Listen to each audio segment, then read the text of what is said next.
Assalamualaikum warahmatullahi wabarakatuh. Bagaimana kabarnya anak yang soleh dan soleha? Ibu guru berharap anak-anaknya ibu guru selalu dalam lindungan Allah Subhanahu wa Ta'ala. Amin. Nah, anak-anak yang soleh dan soleha, sebelum memulai pembelajaran, seperti biasa, kita berdoa terlebih dahulu. Posisi berdoa. Tangan diangkat, kepala ditundukkan. Doa dimulai. Alhamdulillah. Hari ini kita akan belajar tema 7 kepemimpinan, subtema 3 ayo memimpin, muatan ilmu pengetahuan alam. Adapun kompetensi dasarnya menghubungkan ciri-ciri pubertas pada laki-laki dan perempuan dengan kesehatan reproduksi. Masa pubertas disebut juga sebagai masa perubahan dari masa anak-anak menuju dewasa. Akan ada banyak perubahan, diantaranya menyangkut fisik, psikis, jiwa, dan pematangan fungsi organ reproduksi. Oleh karena itu, diperlukan beberapa persiapan dalam menghadapi masa pubertas. Apa saja itu? Ayo, simak penjelasan Ibu Guru. Jangan di-skip agar Ananda dapat memahami materi secara utuh. Usaha yang dapat dilakukan untuk mempersiapkan diri menghadapi masa pubertas yaitu: yang pertama, memilih tayangan yang sesuai dengan usia. Menonton televisi memang merupakan hal yang sering dilakukan beberapa orang, mulai dari anak-anak sampai orang tua, mulai dari pagi hingga malam hari. Acara di televisi pun bermacam-macam, tergantung channel yang sedang kita tonton. Nah, apakah Ananda pernah memperhatikan kode berupa susunan huruf dan atau angka di pojok kanan bawah layar televisi seperti yang terlihat pada gambar yang bertanda panah ya? Nah, kode yang muncul tersebut tidaklah muncul begitu saja tanpa arti.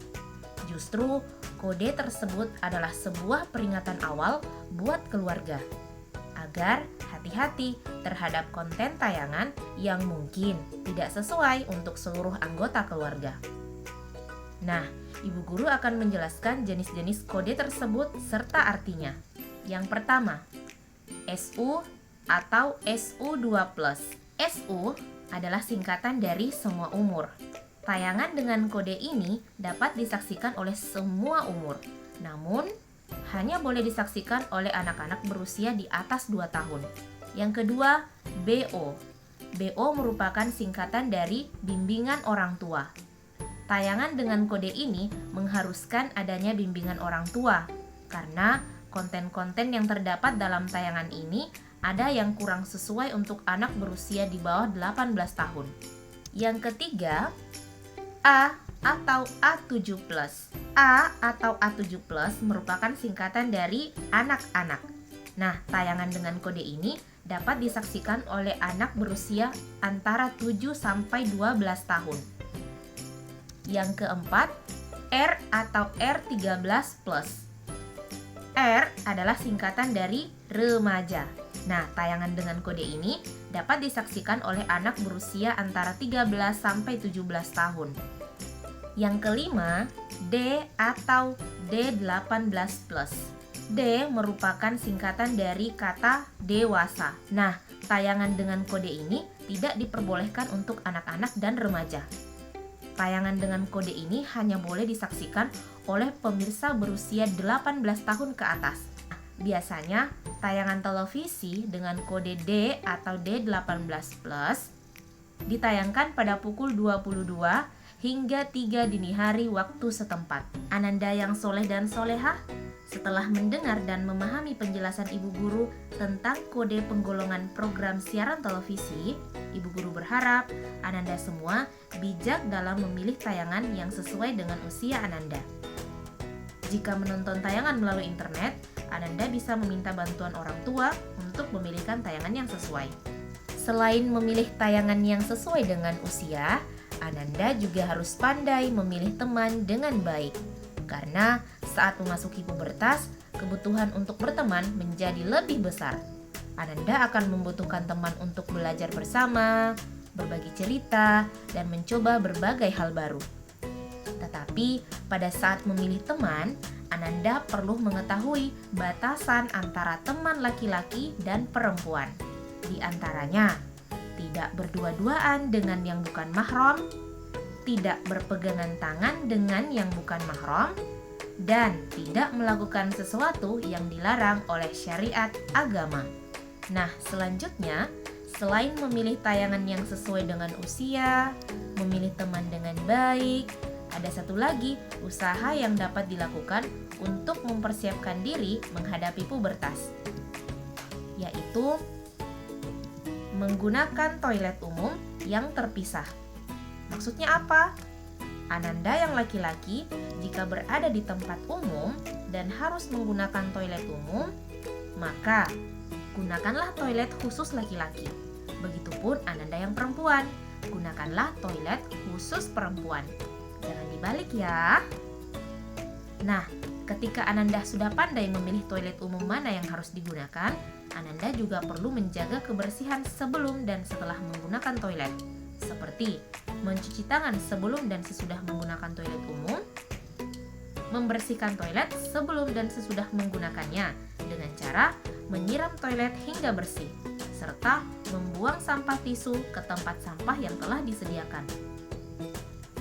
Menjaga kebersihan pada masa pubertas sangatlah penting karena akan berpengaruh terhadap kesehatan sistem reproduksi.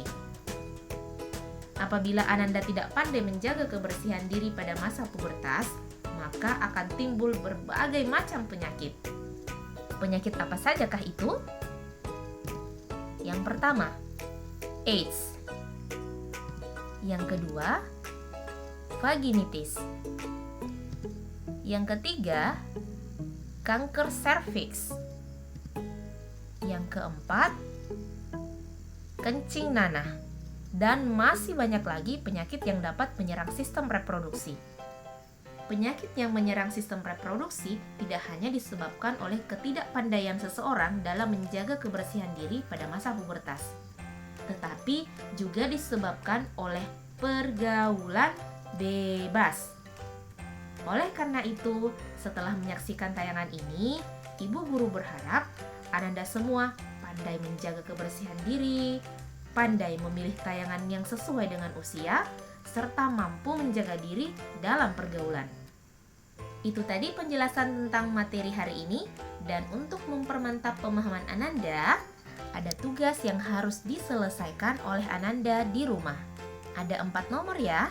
Yang pertama, sebelum dan setelah menggunakan toilet umum, yang harus kita lakukan adalah titik-titik agar tangan tetap terjaga kebersihannya. Yang kedua, bagaimana menjaga pergaulan yang baik? Yang ketiga, tuliskan 3 hal yang perlu diperhatikan untuk melindungi tubuh dari penyakit. Yang keempat, apa fungsi 2 benda di bawah ini ketika Ananda menggunakan toilet? Gambar yang pertama, gambar yang ditunjuk oleh tanda panah, yaitu tisu toilet. Nah, gambar yang kedua adalah gambar yang ditunjuk oleh anak panah, yaitu sabun. Silahkan Ananda catat tugasnya di buku tugas tematik, catat dengan tulisan paling rapi dan paling indah. Materi kali ini dapat juga Ananda baca di buku penilaian Bupena 6C, tema 7, subtema 3, pembelajaran 2. Dan untuk tugas, juga dapat Ananda lihat pada Bupena 6C, tema 7, subtema 3, pembelajaran 2, halaman 162, dan latihan soal subtema 3, muatan ilmu pengetahuan alam, halaman 168. Sebelum Ibu Guru akhiri pembelajaran, pesannya Ibu Guru seperti biasa. Yang pertama, tetap jaga sholatnya. Yang kedua, selalu baca Al-Quran dan buku wafanya. Tetap murojaah hafalan surah. Berbakti kepada kedua orang tua. Dan saling menyayangi di antara anggota keluarga. Dan yang terakhir, di musim pandemi COVID-19 seperti sekarang ini, jangan lupa untuk tetap memakai masker, mencuci tangan dengan menggunakan sabun dan air mengalir, serta menjaga jarak. Mari tingkatkan imun dan iman. Insya Allah kita akan merasa aman. Amin. Sampai bertemu di pembelajaran selanjutnya. Assalamualaikum warahmatullahi wabarakatuh.